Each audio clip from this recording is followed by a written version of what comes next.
Hi.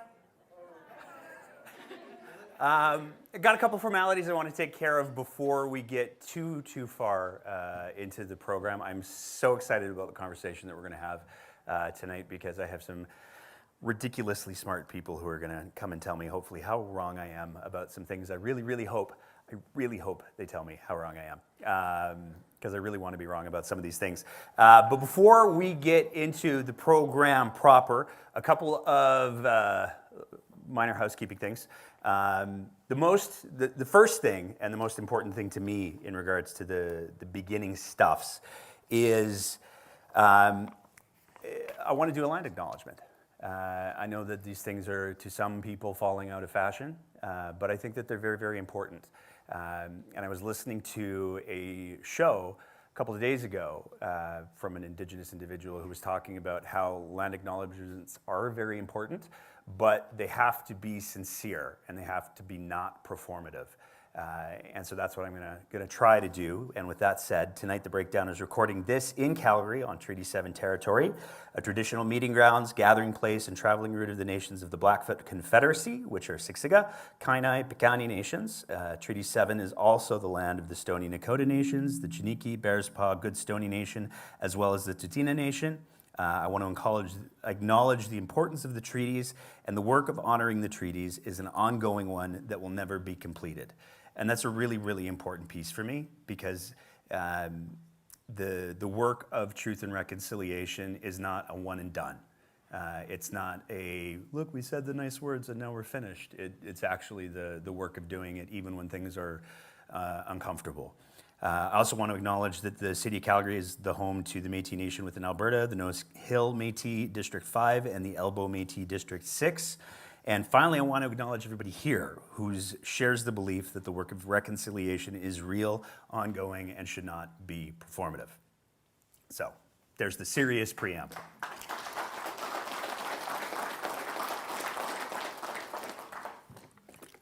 Next up, there's two other things that I want to make a little space for. First of all, just so that we don't have to interrupt the show later, if there's anybody who's here to serve me papers, let's just get that done now. You can bring them on up. Somebody is walking for it. I say that somewhat in jest, but obviously the Breakdown and I have been the target of a couple of what my lawyers love to refer to as SLAP lawsuits or strategic lawsuits against public participation. We just put up another article earlier this week where we called out the Calgary Herald for removing an article at the threat of legal pressure.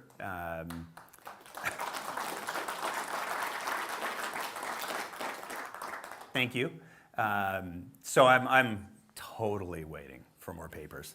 But in that sense, I also want to very sincerely say thank you to all of you for coming here, for supporting the Breakdown, whether you're supporting just by being here, whether you're supporting through our Patreon, whether you're supporting through the legal fund.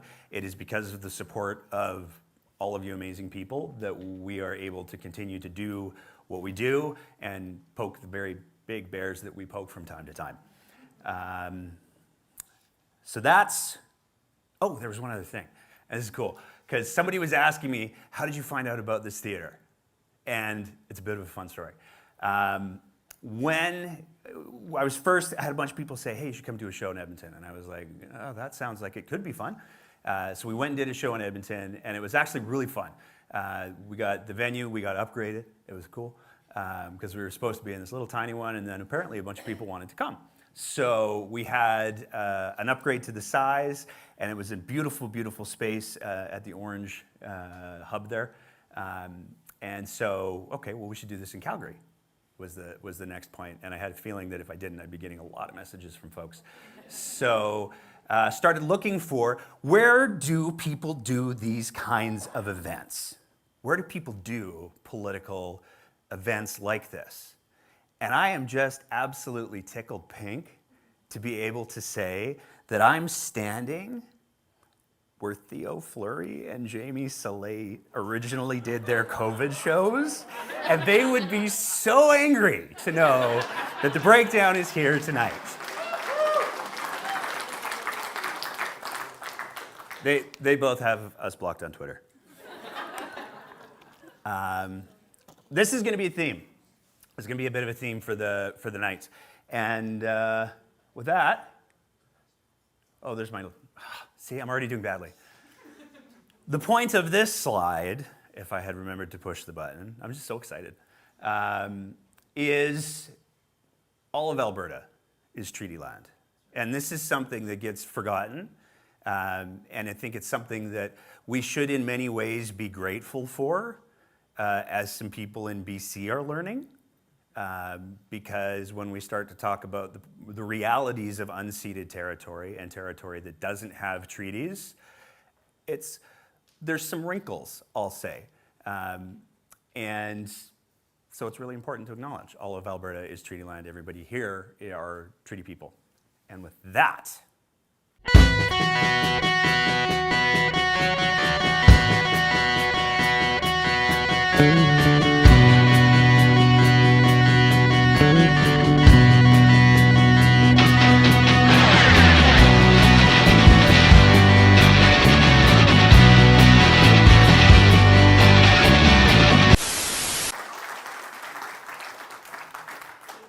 it's so cool to see that on the big screen.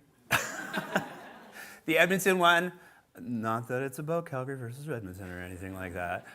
The Edmonton one was a little bigger, but if we dropped the big screen that they have here, then it would have been right in front of everybody, so that just wouldn't have worked. Tonight, we've got a theme. God help us. Because we got to talk about the Canadian Charter of Rights and Freedoms. This is one of the core documents to Canadian identity post-early 1980s. And it is unfortunately going to be the crux of some massive conversations that we're going to be having in the province of Alberta, and in some ways have already started to have in the province of Alberta.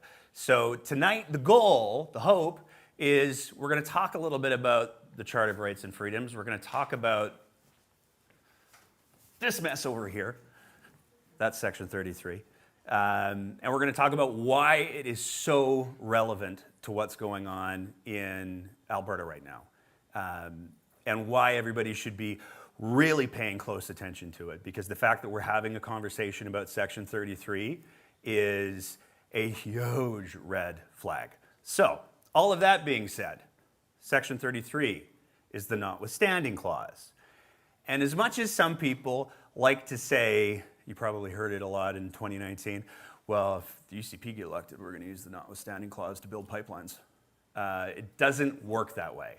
The notwithstanding clause is targeted to a very, very, quite frankly, chilling section of the Charter of Rights and Freedoms. And to understand why it is that we got to talk about the things that we have to talk about tonight, we got to go back as to why they're relevant. So, with that being said, here's Danny. Part of what the Sovereignty Act is attempting to do is to be a notwithstanding clause on federal law. Because the notwithstanding clause is written in a weird way. The only time you can use the notwithstanding clause is to protect your own legislation. Now, we may have to use it on the Compassionate Care Act, because if we're ordering people into care for 90 to 120 days, the federal or the courts might not like that. That would be the kind of case where we would say, notwithstanding what the court says, we think it's important to order people into care. But I don't have the ability to use the notwithstanding clause to override federal legislation. The federal government has something in the Constitution called disallowance. And what it is that if we tried to pass legislation, like we tried to once to set up our own currency, that is in their area of jurisdiction, they have the ability to disallow it. So what I'm using the Sovereignty Act for is the reverse, is I want to sort of assert that we are going to disallow federal laws that that interfere in our jurisdiction. And some of these things might end up in the court. I'm just loving how Dr. Bratt is sitting right now, for the record. So obviously, the Sovereignty Act was the core of what the Premier was trying to talk about there. But the really important piece for this conversation tonight is when she talked about the Compassionate Care Act. Because what she said there is that she recognizes that to take people against their will and put them into forced treatment for 90 to 120 days would be a violation of the Charter. It would be a violation of the rights. It would be a violation of the law, and the courts would likely not, I mean, they wouldn't, support it.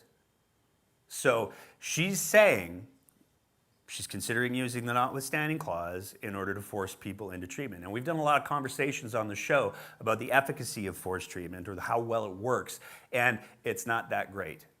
There's a lot of problems with forcing someone into treatment, not the least of which is when they get out of treatment, one of the highest risk things that happens is if they're not ready to be sober or they're not ready to be clean or whatever terminology we want to use, when they get out, they're going to use again. And that is actually when people who are recovering from addiction, especially opioid use, are at the highest risk because over that 90 or 120 days, their tolerance has dropped massively. And that's where we tend to see people experiencing fatal overdoses. So to just be flippant about this sort of topic is a very, very dangerous thing. And it speaks to the fact that this is not in any way evidence-based medicine. This is ideological-based medicine.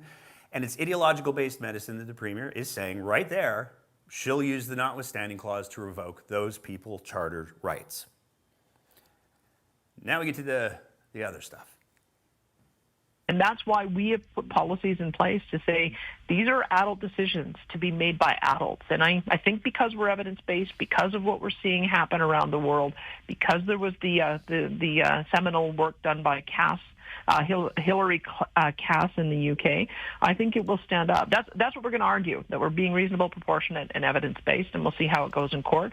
But because I feel so strongly about protecting kids' right to preserve their fertility until they're adults, we would, as a last resort, have to use the notwithstanding clause. Hope it doesn't come to that, but for sure we would.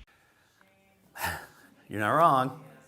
So Danielle Smith's conversation and the UCP's conversation around gender-affirming care has been predicated overwhelmingly, not on, I love that she says, well, we're evidence-based.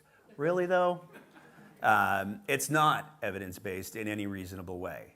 And we can see that in their legislation, and we're going to take a look at it in a little bit. But again, the fact that Danielle Smith is saying, hey, you know what, we've put these laws in place, and these laws in place are, well, this is to protect the kids. So much so that we're willing to violate their charter rights. That's the part she's not saying out loud. And I personally, I've made the argument in many places before that if you're going to invoke the notwithstanding clause, the next words out of your mouth should mandatorily be so that I can suppress someone's charter rights.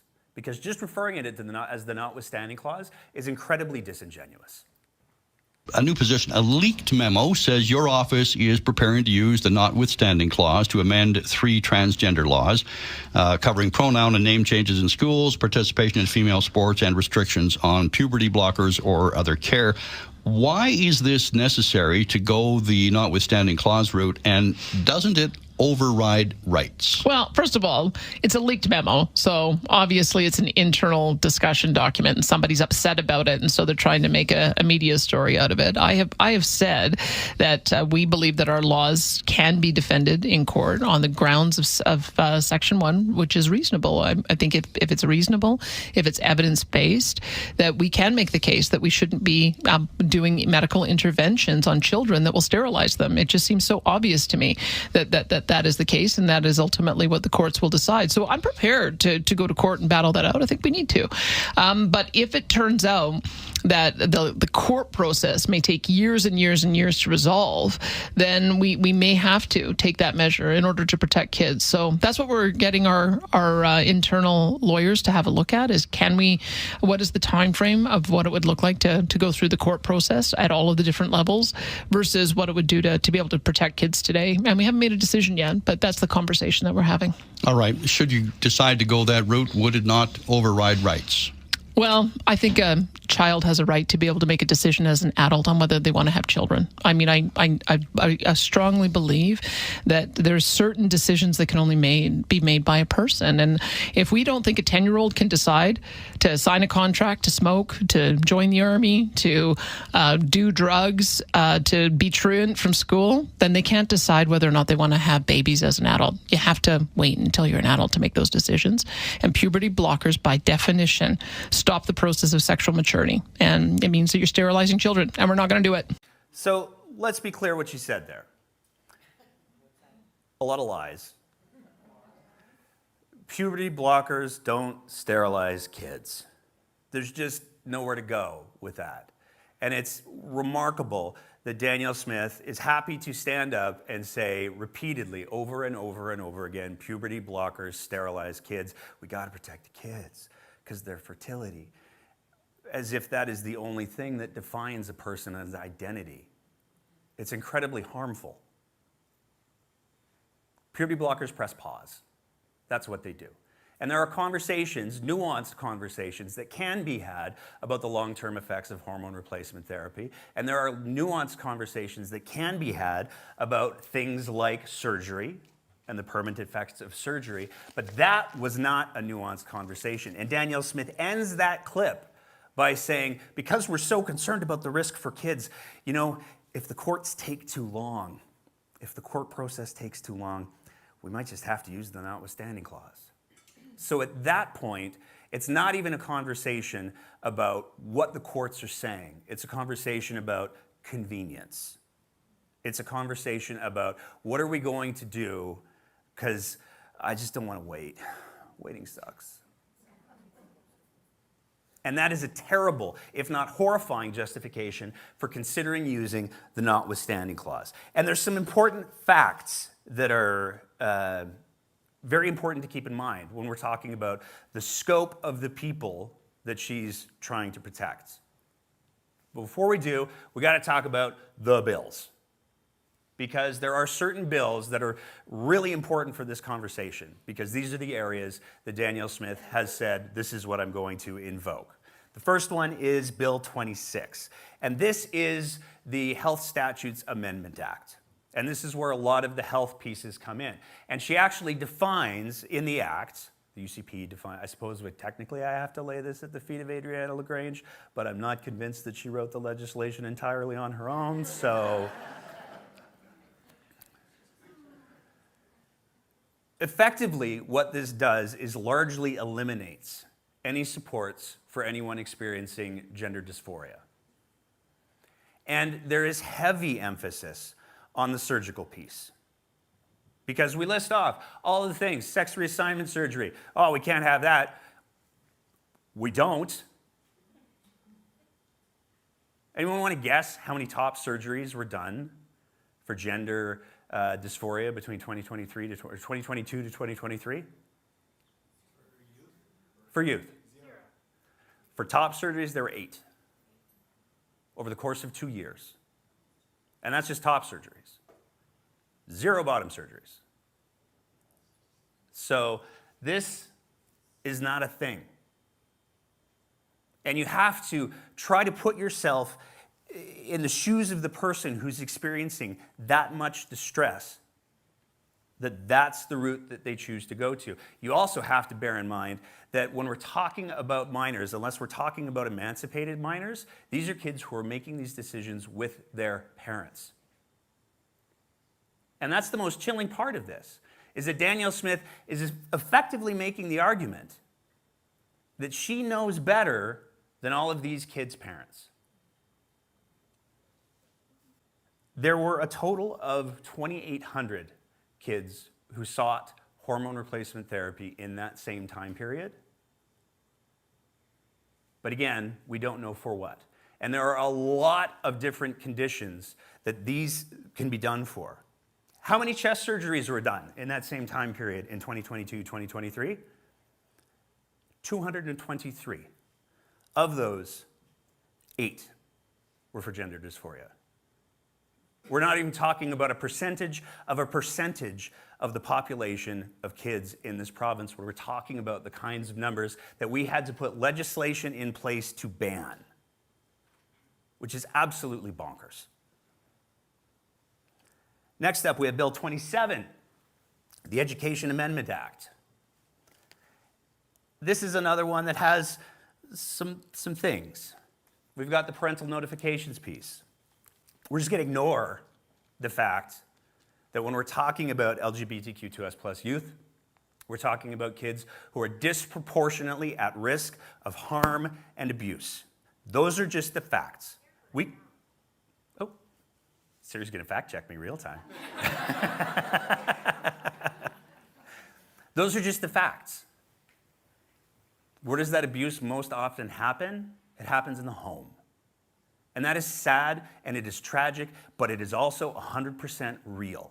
And if we can't have a conversation about that, then we're not actually interested in doing anything in solving the problems that people are apparently concerned about.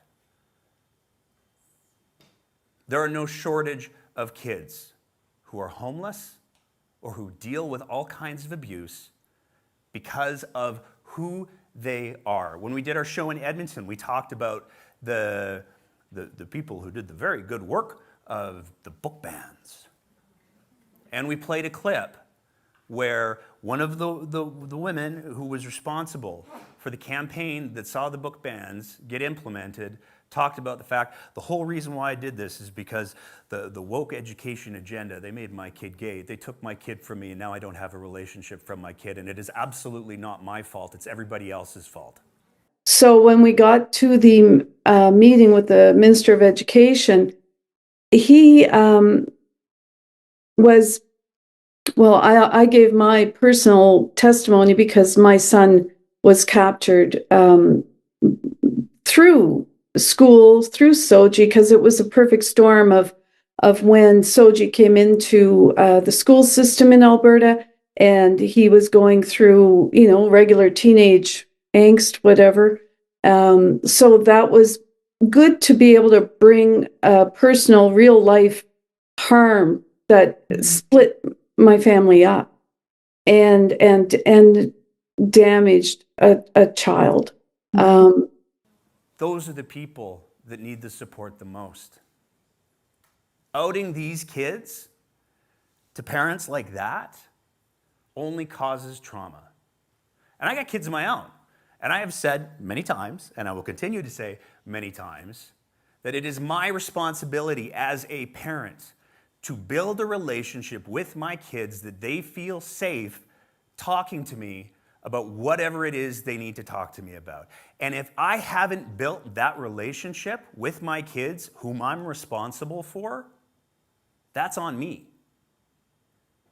Changing laws isn't going to accomplish that for you. It's not going to build that relationship with your kid. But that's what this bill does. It forces teachers and schools to notify families if a kid says, you know what, I'd like to try using this pronoun at school, or I'd like to try using this name at school. And it outs kids. But of course, they indemnified themselves. Written into the law is, whoa, you can't do anything to us, though, if anything bad happens. We got a law, we wrote it in saying that we're not responsible. Which is always the good sign of a good law, when you include a clause that says, but you can't hold us responsible if anything bad happens because of this law. This is another piece that is really problematic, and this is one of the reasons why I'm really excited to have Stephani on the panel tonight. In Alberta, it used to be, if you didn't want your kids to have sex education, if you didn't want to have them learn about sexual health and how to not get pregnant at 14 and all of those other things, you had to go to the school and fill out a form. Well, they'd probably bring it home. But you had to fill out a form that says, I do not want my kids learning about how their body works. I want them to find out the hard way. You had to opt out of it. Now, you have to opt into it. And that's a huge problem because there are a lot of barriers to entry for that kind of thing. There's, I don't know how many of y'all have kids. The forms that come home. Sometimes they're a little overwhelming, and sometimes they don't always make it home. Sometimes they end up with like apple juice and chip debris at the bottom of the backpack, and as you try to peel it off the bottom of the backpack, you're trying to figure out what is this word. So there's challenges with the kids bringing the forms home. And that's assuming, again, that the kids have that relationship with the parents where they can say, hey, mom and dad, I'm 15, not at all socially awkward. I'd really like to learn about sex. Sign here.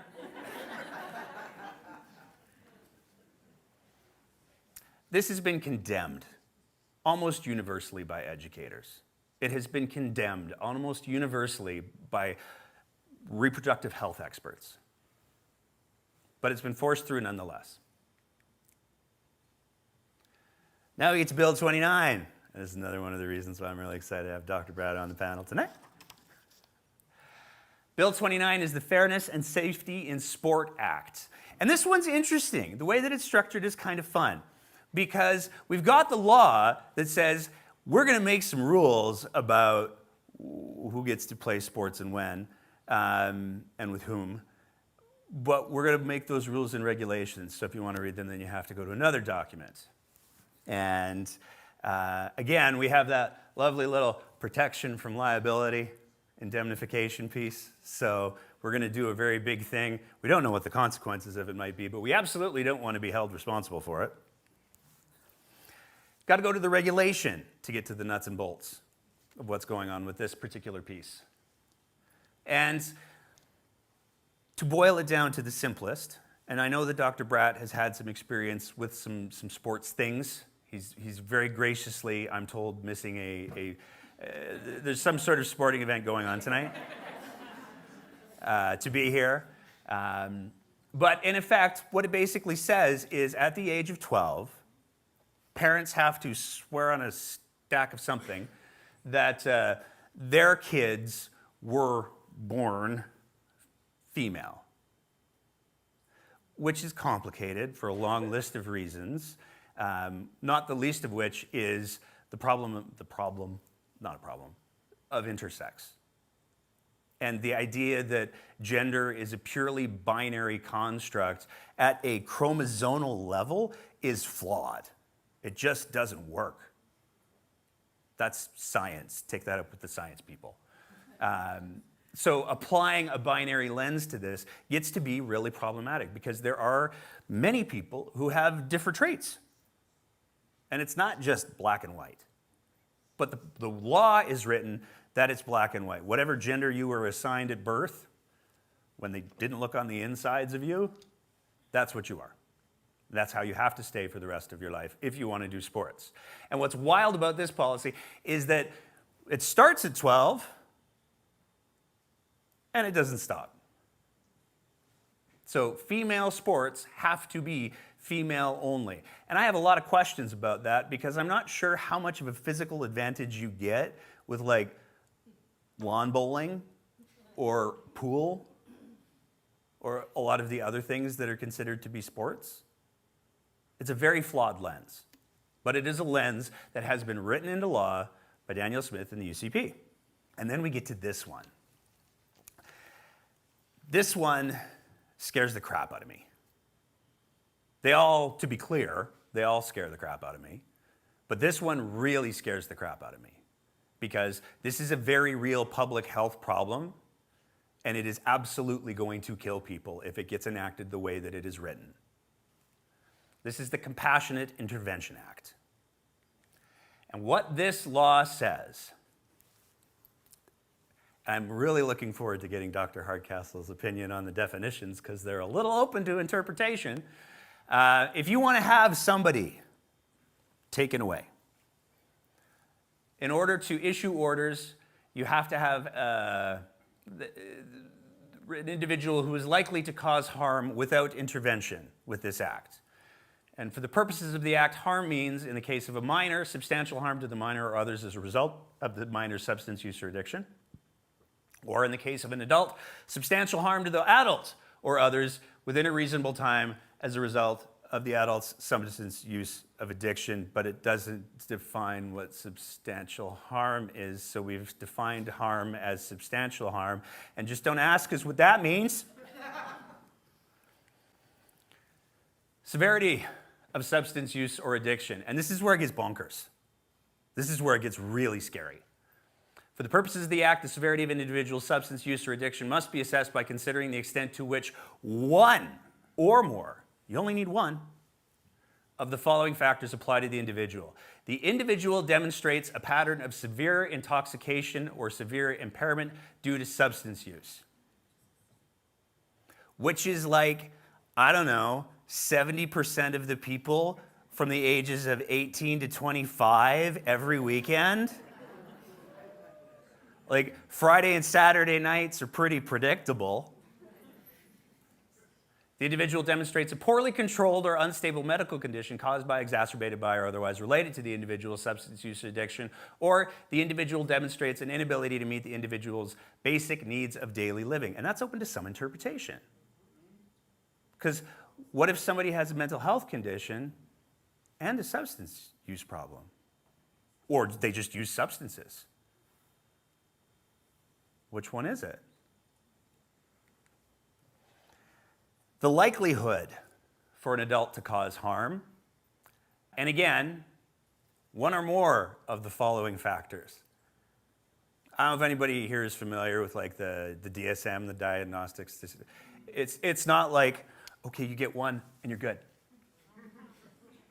So you got to usually have like a bunch of things, but for the purposes of taking somebody and putting them in effect in prison and forcing medical treatment on them, one's good. And some of them are pretty remarkable because, again, we go to the severity of the adult substance use or addiction, whether the adult has a history of overdoses. What are we talking about? What's an overdose? Exactly. There's a lot of questions here. My favorite one is whether the adult substance use or addiction has negatively affected key aspects of the adult's life, such as the adult's health, employment, or relationships. Everybody who has never called into work because of a hangover, raise your hand. I think we might get 4. Okay, 6. But you see my point. It's very, very open to interpretation. And when we get to who can interpret things, it gets even scarier. And I say this because I'm on this list. A family member, an adult family member of the individual who is the subject of the application. Divorces just got interesting. Any of the following persons who have provided care to the individual who is the subject of the application. A nurse, a physician, a psychologist, a social worker. Paramedics should not be on this list. I say that as a paramedic. This is terrifying to me. An addictions counselor, and then, because this won't ever get abused, a police officer or peace officer. We're talking about medical determinations being made by law enforcement. They're not qualified to do it. They shouldn't be put in the position to do it. And I say that at the same time as I say paramedics are not qualified to do it, and we shouldn't be put in the position to do it. As a paramedic, I do not have in my scope of practice the ability to assess someone's capacity. It is not something that I am authorized under the legislation to do. So if grandma's got dementia and I go to her house and I'm concerned about her, I can make referrals. I can make sure that we get qualified people to come in there. But I'm not qualified to do a capacity assessment on that person. I am, however, apparently qualified to do an assessment for whether or not somebody should be taken away against their will and forced into a treatment program. To be clear, I'm not. What does the process look like? We get our application submitted. It's reviewed. A statutory director and designated team. Assessment determination. And if we decide, based on the paperwork that has been submitted to us by a family member or a paramedic or a cop or any of the people who actually are qualified to make that determination, but most of them don't really want to anyways, then they basically send out an arrest warrant. Not at all. And people with uses of substances don't have any sort of trauma history. That was very sarcastic, by the way. I made a comment at the Edmonton one about how schools should be cathedrals. And I was referring to like, they should be like the best places that we can possibly produce. And my wife brought it to my attention. Some people thought that I meant like, no, they should be like actual and I did not. So they do their assessment, they do their forced detox, and then we make the determination about what to do with this person from there. And then we get to this.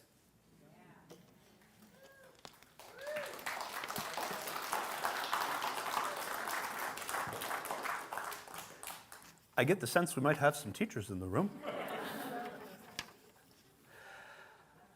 So here's the thing with this. There is a conversation that is happening right now about what do we do with classrooms? What do we do with teachers who have historically been unbelievably underpaid for the last 10 years? What do we do with that? We have a problem. I don't think anyone's debating, well, there's that one opinion column, but I don't think anyone's debating that there's a problem in our schools.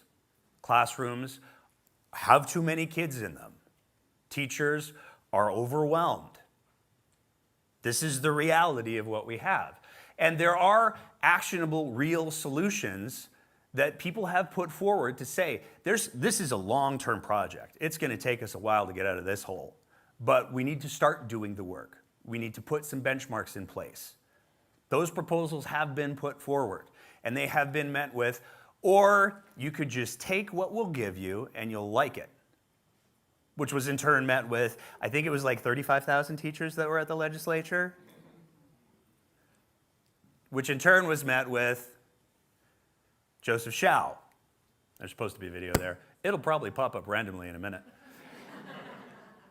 All of these things are things that have been targeted for use by the Notwithstanding Clause. When we talk about Bill 26, this is from the mandate letter that Danielle Smith sent to her minister. Protect children. Protect the children. By ensuring the full implementation of Bill 26 using all available legal and constitutional means necessary. There's really only one constitutional means necessary, so this isn't super open to interpretation. She said the same thing about Bill 27, protect children, by ensuring the full implementation of Bill 27 using all available legal and constitutional means necessary. So Danny's making it very, very clear. She wants her ministers to gear up to put the Notwithstanding Clause in play. Oh, there's the Joseph Schau video. And Joseph Schau is not ruling it out for teachers. You spoke about using any means necessary. I'm wondering, does the government plan to use the Notwithstanding Clause to prevent teachers from challenging back-to-work legislation in court? And if so, why? So we have a cabinet meeting in the next 24 hours. We're going to discuss all the means that we have available to us to getting kids back in the classroom at that time. Beyond that, and beyond what the Premier and the Minister of Finance has said, I'm not going to really comment too much further. Everyone's asked a lot of questions about this, and I'm clearly deliberately sparse on details because, it's not necessarily prudent for me to comment in great detail, both as a Labour Minister, but also as a member of Executive Council who's going through the process with my colleagues. So I'll leave it at that. Let me rephrase the question. If somebody was to ask me, Nate, are you thinking about punching that guy in the face? If I am, I can say, I don't know, maybe, it depends on how the day goes. But if I'm not, it's very easy to me say, no, I'm not going to punch that guy in the face. I don't know, might be how the day goes.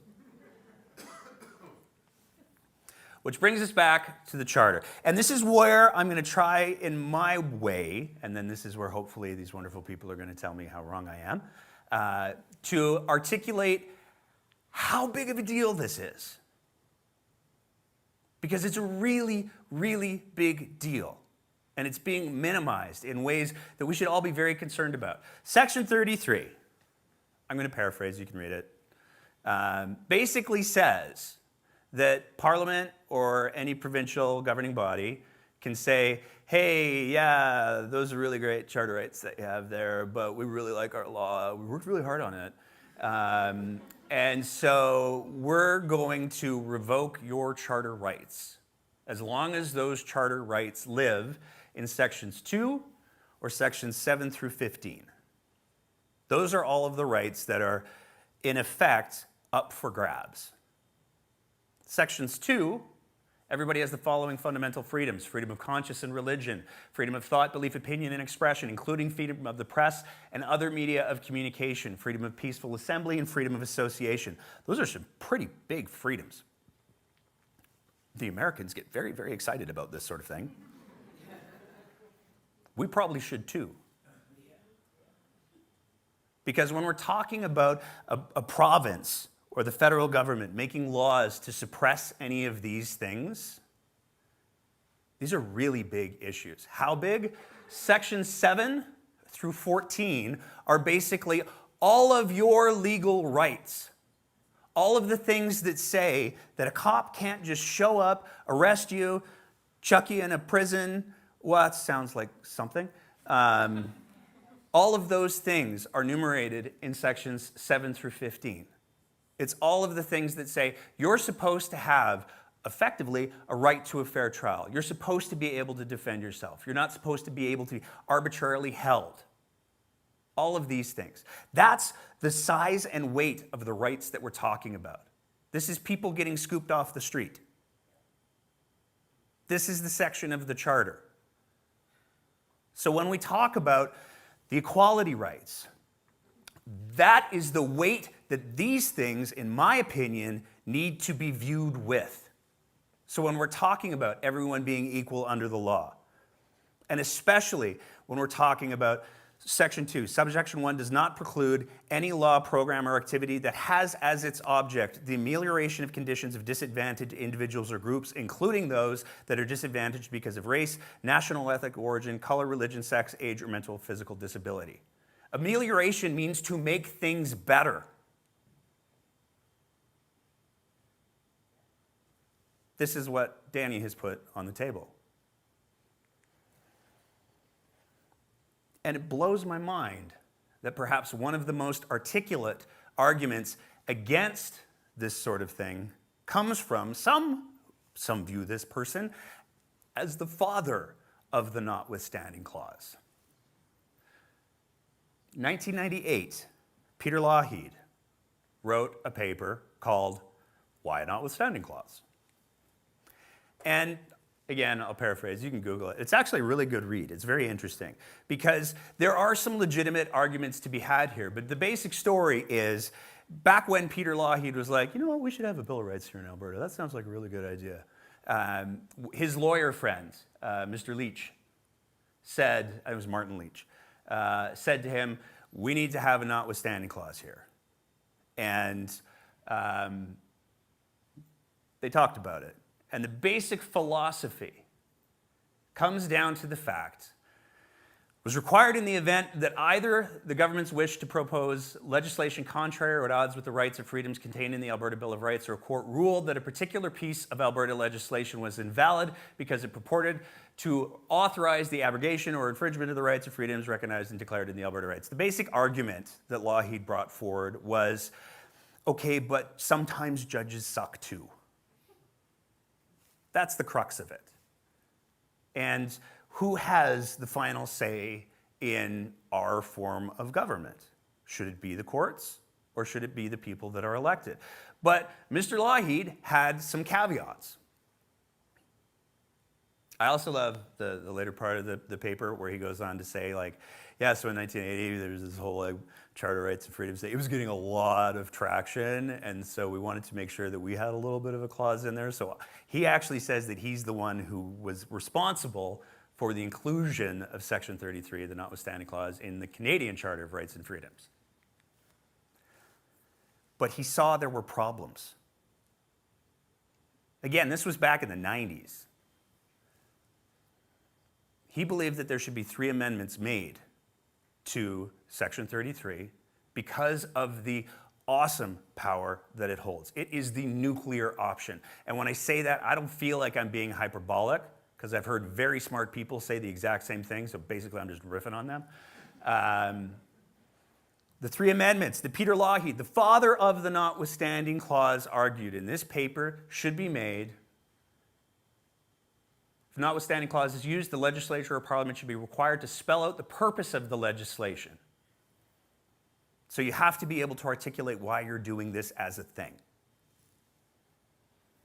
This one gets really cool. A simple majority does not appear adequate for Parliament or provincial legislature to introduce legislation, including a notwithstanding clause. It is too substantive an action by the elected body and hence requires a higher level of authorization than a simple majority. I agree with the federal government constitutional proposals of September 1991, and he argues that it should be a 60% majority. Anybody want to have some fun with math? Because we take a look at how many people have seats in the legislature right now.